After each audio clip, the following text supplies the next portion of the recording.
So it gives me a great pleasure to introduce His Grace Suvyakta Narasimha Dasa, a distinguished senior Gaudiya Vaishnava monk, who will be speaking today on the topic of human intelligence in the age of artificial intelligence.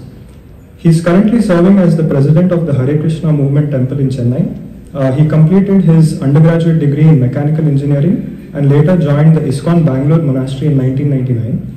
Since then, he has been actively engaged in lecturing on religious and societal issues, delivering talks at prestigious universities across North America and India, including Harvard, MIT, Rutgers, IITs, and IIMs. He is widely recognized for his talks on the Mahabharata, the great Indian epic. As a practitioner of Bhakti Yoga, he has also conducted various spiritual workshops worldwide.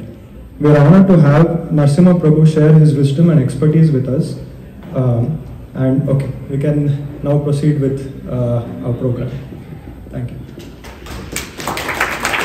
Very happy to be here amongst all of you, and it is my pleasure and privilege to share a little bit of my thoughts from whatever my experiences. Okay, welcome Prabhu, and yeah, thank you for taking the time to be with us. Yeah.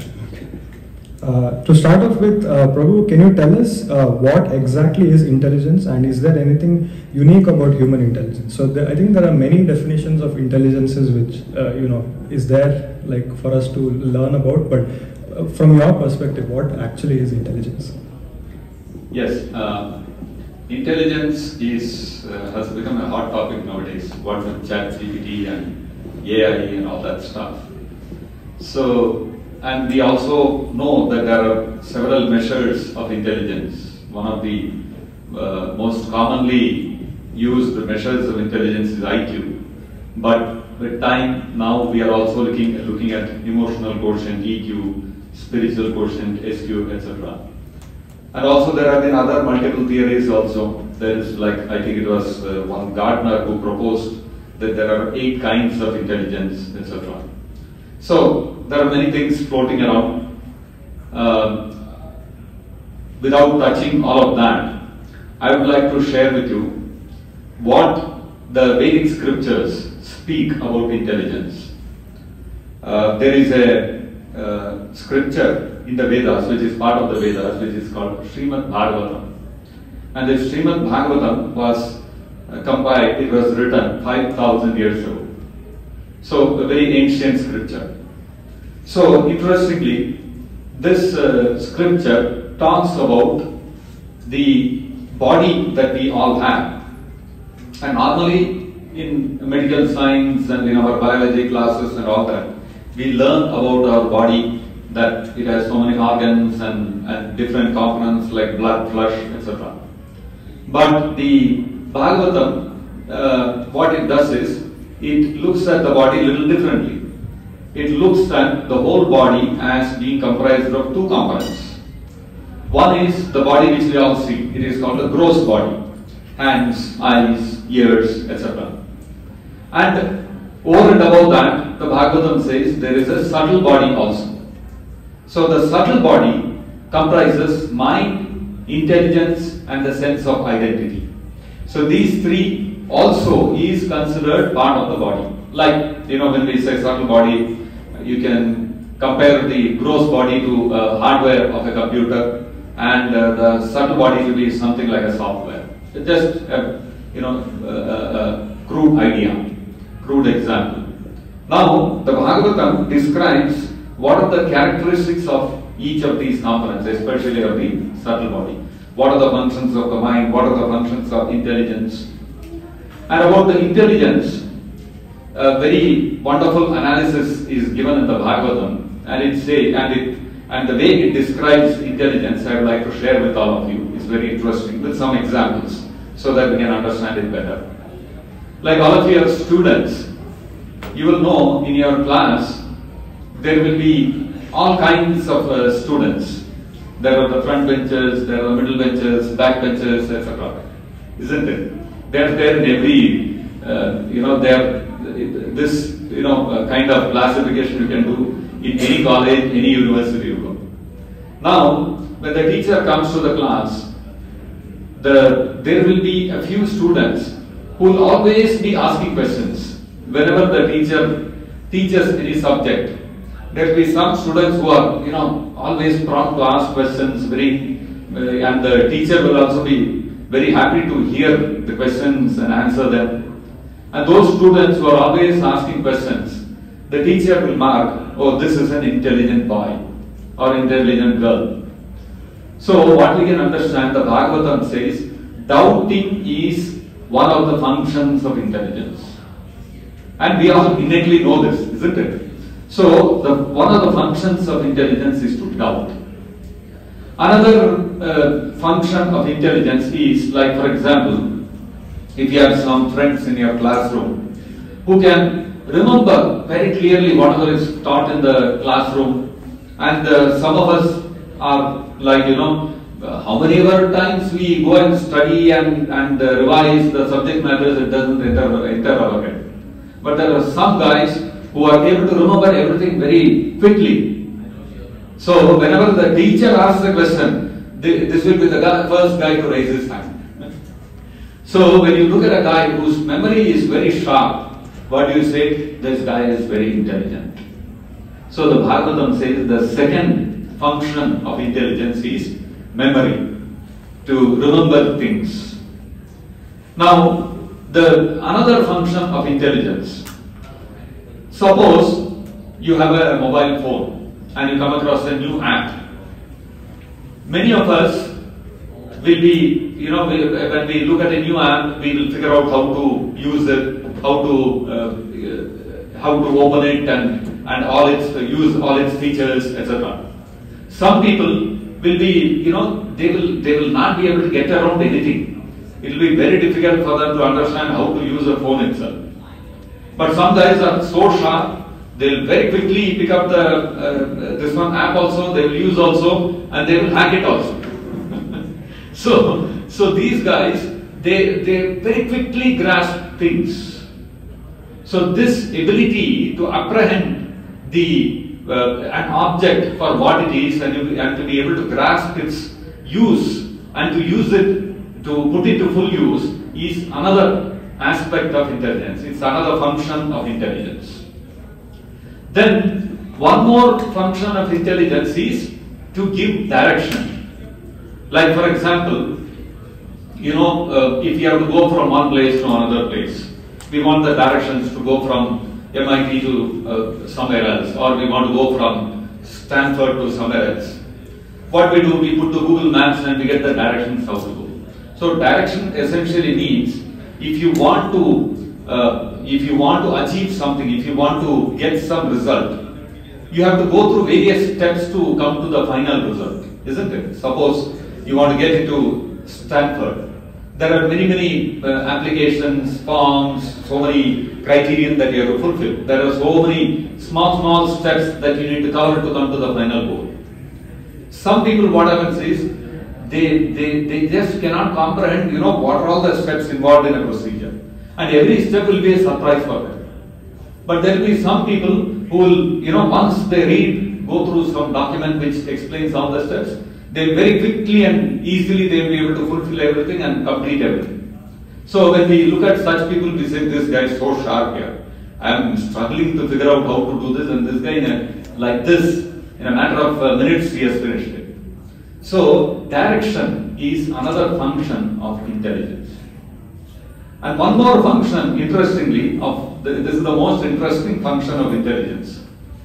You all would have to observe that, sometimes when the exams are close, you do night out and, put in extra hours of reading and all that. So what happens is you sacrifice sleep and try to study more so that you are well prepared for the examination. So what happens is, when you are sacrificing the sleep, after a certain amount of time, what will happen? Your brain will freeze. You will not be able to think anymore. So you will say, time to shut up, and you will go and sleep. So sleep is also a function of intelligence. Without proper sleep, intelligence cannot function properly. So these are all the functions of intelligence which is described in the Bhagavatam. So intelligence means all these functions have to be present when we speak of a human intelligence. When we speak of artificial intelligence, we incorporate certain elements of these certain functions of the intelligence. Like for instance, when we speak of artificial intelligence, there is a huge database of all kinds of information which is present, and you draw from that and you can use it. And so for that you have several terabytes of memory which is built into the computers today. So memory has been in artificial intelligence we have managed to create memories which are identical to the human memory. So similarly, we have Google Maps which shows you the direction. Again, use of artificial intelligence. It will calculate all the different kinds of traffic in different zones, and then it will show you the shortest route or the route which can take you to the final destination in the shortest time. So direction also we have been managed to incorporate into artificial intelligence. So when we look at intelligence, you know, whatever artificial intelligence we have today will be mimicking one of these functions of intelligence, one or more of these functions. So when we look at intelligence from the perspective of the Vedic or the scriptural understanding, we can get a very wonderful definition of how intelligence functions, and we will be able to also in our day-to-day life, we will be able to see how intelligence is working, how mind is working, how our sense of identity is working, etc. So, a very wonderful, wonderful analysis of the subtle body is given in the Vedic scriptures like this. Thank you, Prabhu, for that answer. Just one small follow-up question. So you mentioned ChatGPT, right? Yeah. This is the system which can answer just about any question which you can think of. True. And I've actually tried asking it questions about the Gita also, very simple questions like this is the verse, tell me what its meaning is. Mm. And it seems to have a pretty good understanding of it. You would probably get a similar answer even from a qualified teacher, but the teacher would give you more insight into it, but yeah. It's not like it's answering it wrongly, right? Yeah, true. But just because it's answering it, we cannot consider it as an intelligent system, right? Which Yes. is something which has actually understood the spiritual knowledge. Yeah. I think that's maybe... Yeah, true, because what happens is, like I said, intelligence has got many functions, alright? Now intelligence is also not the living entity. The living entity is different from the intelligence, because like I mentioned, intelligence, the mind, the sense of identity, these are also bodies, meaning they are also part of this machine. The Bhagavad Gita, Krishna says, Yantra Rudani Maya. This body is actually a sophisticated machine, in which there are two components, the gross part of it and the subtle part of it. So, the intelligence is also part of the machine. So just because we are able to artificially recreate that intelligence, or we are able to make an imitation intelligence of the kind of intelligence we have, doesn't mean that the living entity itself has been replicated. So just like we have a robot which can perform the functions of what we use our hand, clasping something, picking up something, keeping it somewhere else, etc. Right? There are so many robotic things we have invented, hydraulics and all that kind of stuff using that to mimic the action of our hand. But that does not mean that if I have a robot which is able to pick up and place objects in another place, that does not mean that I myself have been replicated. It is, one part of the body we have replicated. So similarly, intelligence is also part of this machine. So we have duplicated the machine, one part of the machine only. So always the living entity will be different from its body, whether gross or subtle. So even if artificial intelligence we are able to create, it does not mean that we have conquered life, because life is a completely different subject matter altogether. Right. That's how I would look at it. Yeah. We have a question from the audience, but I think we'll do that after we finish the Q&A session. Okay. Yeah, so maybe just to segue into the next question, right? So what exactly are the limits of artificial intelligence? Can we actually get close to human intelligence, or we'll only be able to mimic it, and can it really become like a human, right? That's an interesting question. So what happens is, you see, in this world, scientists with the advancement of science and technology, we have been able to create machines which perform functions what human beings or any living entities can do on a far better scale. For example, we have to go from one place to another, right? So if I want to go from one place to another, I will walk and go. That's how my body is designed. Or I can run and go at the best. Now what science has done, we have invented modes of transport like cars, aeroplanes, etc., which can perform the function of commutation much better than I can ever do, right? But that does not mean human beings themselves have been replaced.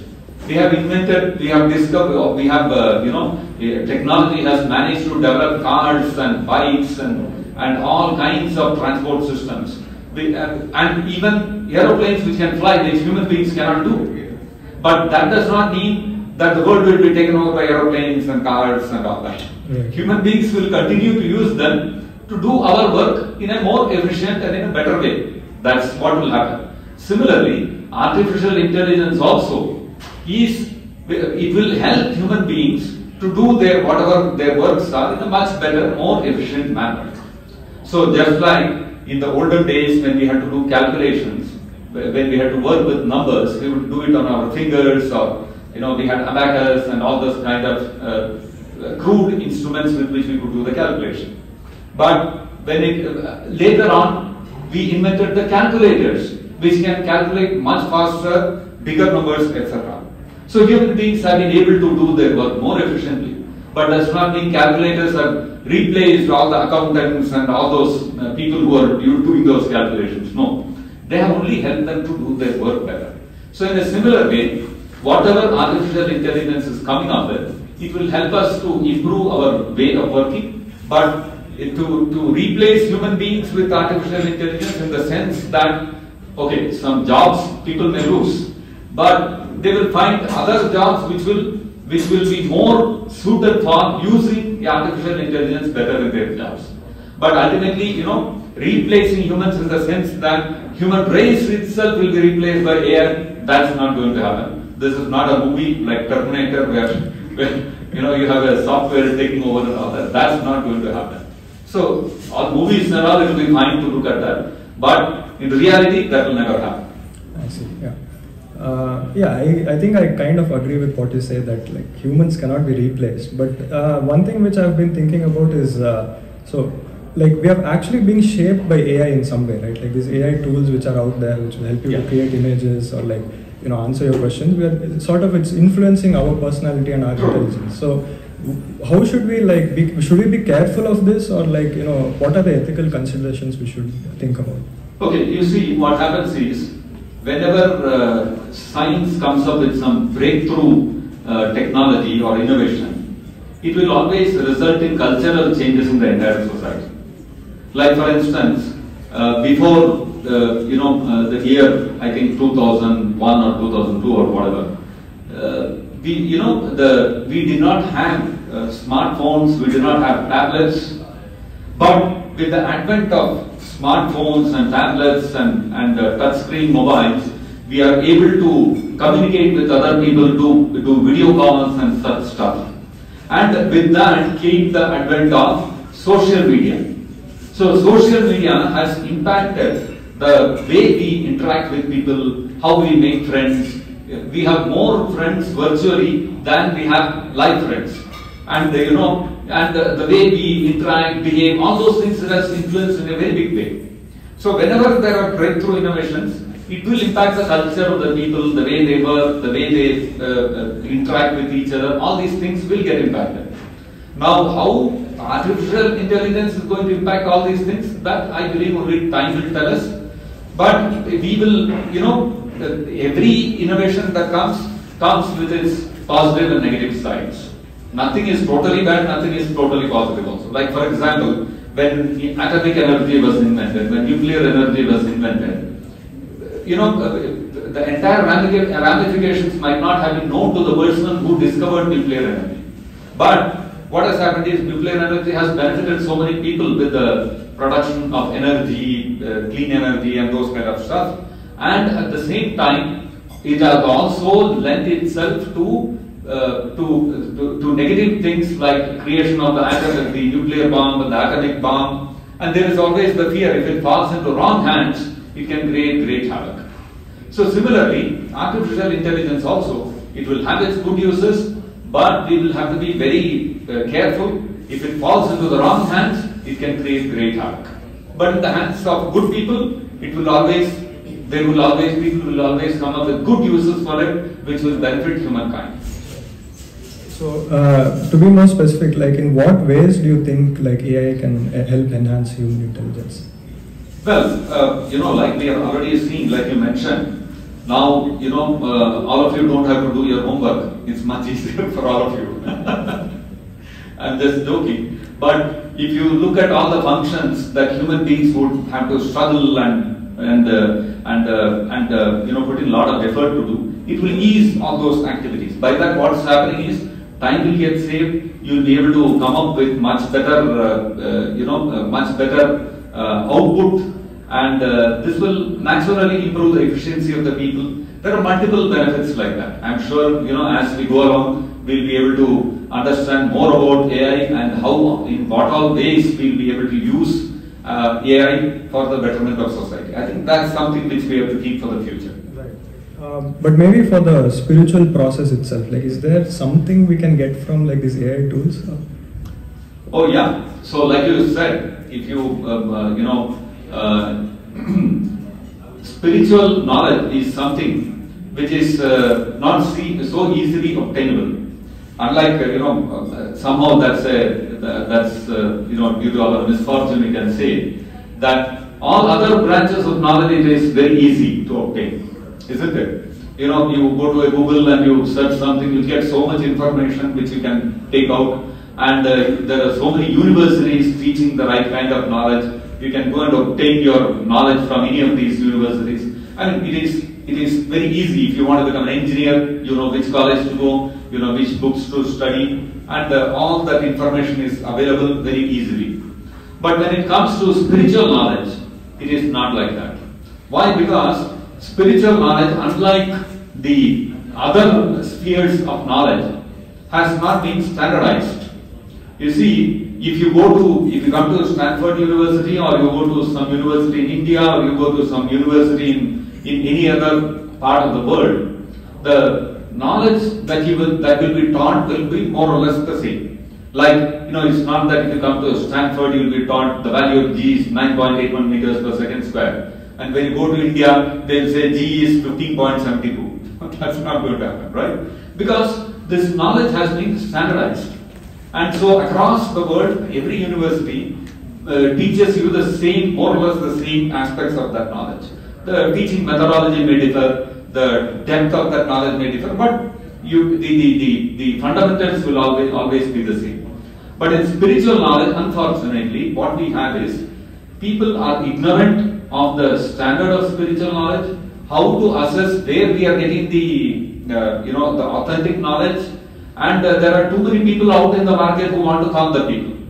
So, because the moment you have large mass of people ignorant, then there will always be people who will try to take advantage of the situation. So, hopefully with AI, we will be able to make that authentic spiritual knowledge accessible to most of the people. Like you mentioned, you asked AI a few questions about Bhagavad Gita, and it was able to pull out the answer from whatever the pool of knowledge that AI has available for its use. So, if we make available for the artificial intelligence all the authentic books of knowledge, then for you to be able to retrieve spiritual knowledge also, it will become very easy. That's how I would look at it. Yeah, I think it would really be helpful. Otherwise, it's not easy, as you said, to find authentic spiritual knowledge, right? Isn't it? Yeah. Not at all easy.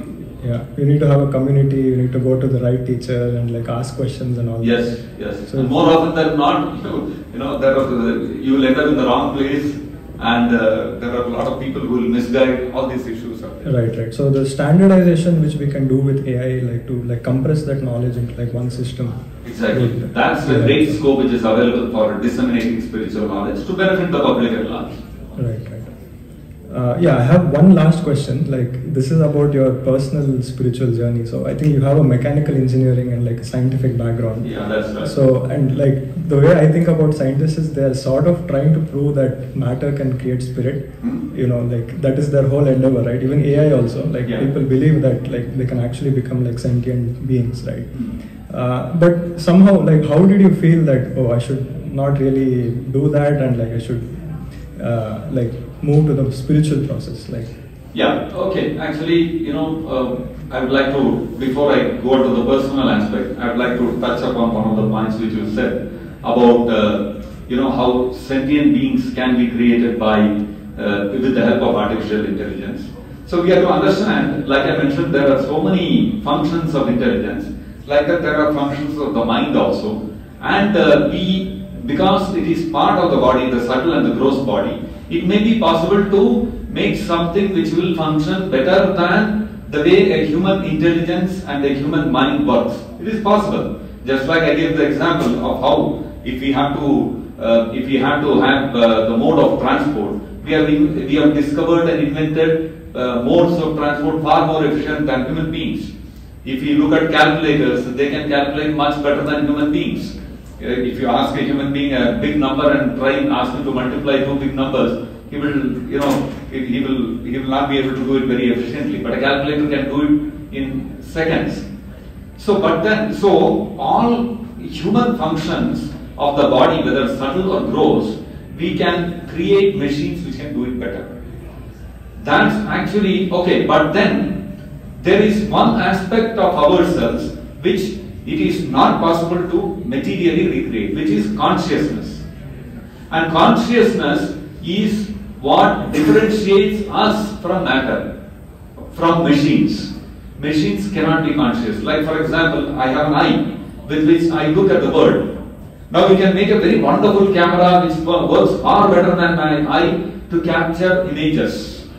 But when that camera captures an image, does it experience, oh, this is a very nice scenery that I am capturing? Whereas when we look at the world through our eyes, when we look at some nice scenery, we go through that experience. So that experience is because of our consciousness. So the consciousness converts that matter into an experience for us. Otherwise, what is there? Some water is falling, some green trees are standing, there is a blue sky. These are all matter. But a particular combination of this matter in a particular way creates that experience of being beautiful to us. Similarly, if you look at music, what is music? Music is all sound waves, different combinations of sound waves. But then a particular combination of that sound waves, we experience it as beautiful music. And particular combination, we say, oh, this is noisy. It's not, it's jarring. So that experiencing personality cannot be recreated by matter. That is a part of a living entity of life itself. Consciousness cannot be recreated. Otherwise, Prabhupada used to give a very beautiful example. Suppose there is a man who has died and his dead body is lying there. Now if you look at the dead body, eyes are there, ears are there, nose is there, heart is there, lungs is there, everything, all components are all intact. But the person had a heart attack and he died. Now, can we inject some chemical into that person and again make him alive and conscious? Not possible. The person is gone.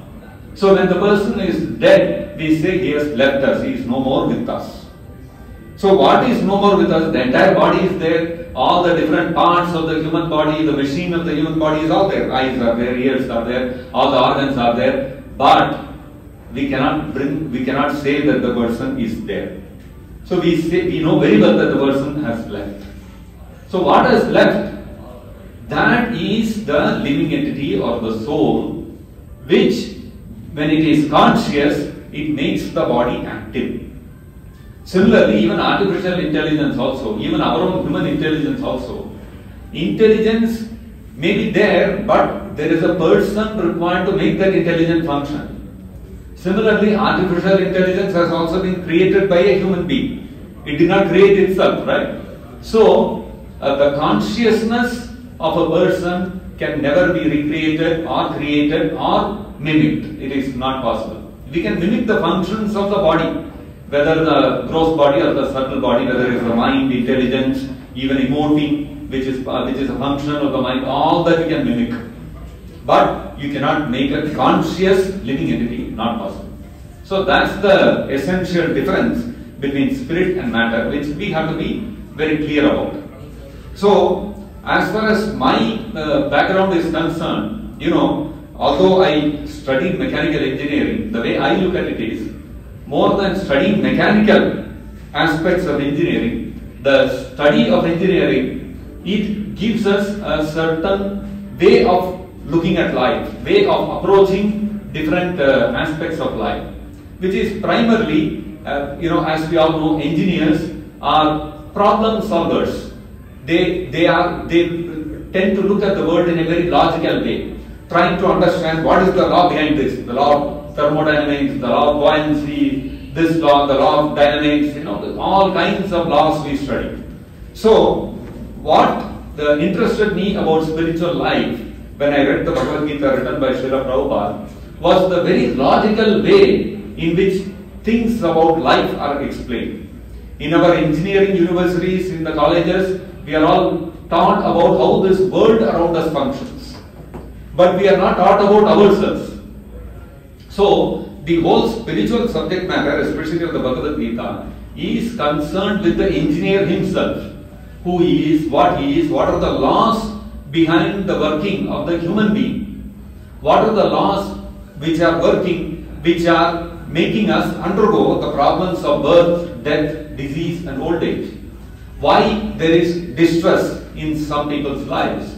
Why good people have to suffer? Why bad people enjoy life? These are all questions about life, which if you come to spirituality, if you come to Bhagavad Gita, they are all answered with explanations of the laws behind, what are the laws working behind them. So, naturally having got that trained up in that engineering way of looking at things, this, the knowledge of the Bhagavad Gita was practically like learning the science, the engineering of the soul. So, that's what interested me very much, the logical explanations given by Prabhupada in the Bhagavad Gita and the solutions which are given for all the problems we face in our life, the larger problems of life and all that, which really attracted me, and that's how I came into this field. So it is highly scientific and logical. It is absolutely, it's not absolutely. Right.